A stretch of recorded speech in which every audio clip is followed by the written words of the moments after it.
right, in the first three questions, you need to prove these by induction. So I will remind you, what is it that you need to do? You need to show that the sum of this, which again is an arithmetic sequence, could be written as n times 2n plus 4. So we're not going to do it with known formulas here. We're going to actually prove this by induction. So again, you're first going to find P1. P1 is just this first term. You're going to show that P1 says that 6 is the same as you get with 1 here. Then you're going to suppose PK is true, meaning if you go from 6 up until where K is, that you get K times 2K plus 1.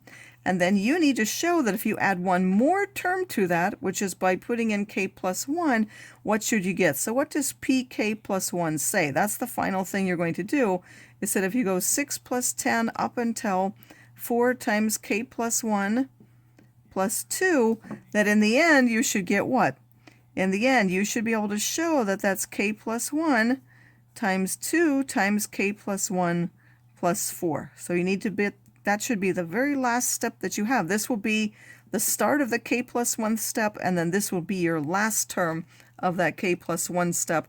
That would show that PK is true, and then you'll know that it's true for every n bigger than or equal to 1 by induction. Again, you're going to do that for 2 more examples. So again, I will run through with you what you need to do. Again, you have there, you're trying to prove that if you take, that's 2 to the power 0, so if I'm adding different powers of 2, if I stop at the nth minus 1th power, I get 2 to the n minus 1. So first again, you have to find for P1, which is basically just this term. You have to show that that's what you get when you put 1 there. Then you're going to assume that it's true for PK, which is when I put K in here, you're going to assume that's true. And then you're going to try to show what? If you add up to, again, what is the PK plus 1th term? It says if you take 1 plus the 2, the powers of 2, so 2 plus 2 squared, and then I go up to the 2k minus 1, that's up to the k, and then you're going to add 1 more, which is the 2 times the k plus 1 minus 1. So I'm going to add 1 to that. That will end up being k there. If you do that, you have to show that that gives you what? If you put in k there, you'll get a 2k plus 1 minus 1. So you have to show that if you go to this, this will be what you end up with. Again, this will be the left side you start with, and then your last step should be this. For this one, we have, we're taking an n times an n plus 1. So first we have a 1 times a 2, then we have a 2 times a 3, then we have a 3 times a 4. Of course, those are in the denominator. If we continue that to the nth term, our result for that series is n over n plus 1. Again, first you have to show P1. P1 is what? It's to show that this term is equal what you get in here by putting 1 in there. Then you're going to assume PK is true, again, which is what you get from k up to k plus 1. You're going to assume that that gives you over k plus 1. Then you have to prove PK plus 1. So again, what's PK plus 1?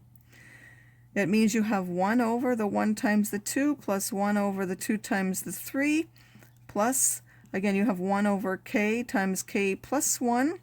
And then you're going to add 1 more term.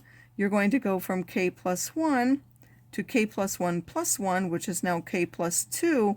You have to be able to show that that's what you get by putting k plus 1 in there, k plus 1 over k plus 1 plus 1, or k plus 2. So you have to be able to show that this is equal to this, meaning this will be the left hand you start with, and then this will be your final right hand step after answers.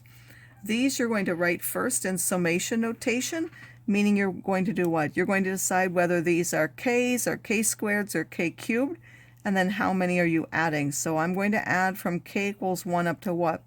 Well, this is to which term? This is the 500th term, and I'm adding up just the k numbers, and then I'm going to evaluate that by the known formula for that. So I'll leave you to do those other ones there. And then for the last ones, we're going to split these up into 2 times the sum of the k squared plus 5 times the sum of the k's minus the sum of the 2's, and then evaluate those with the known formulas that we have.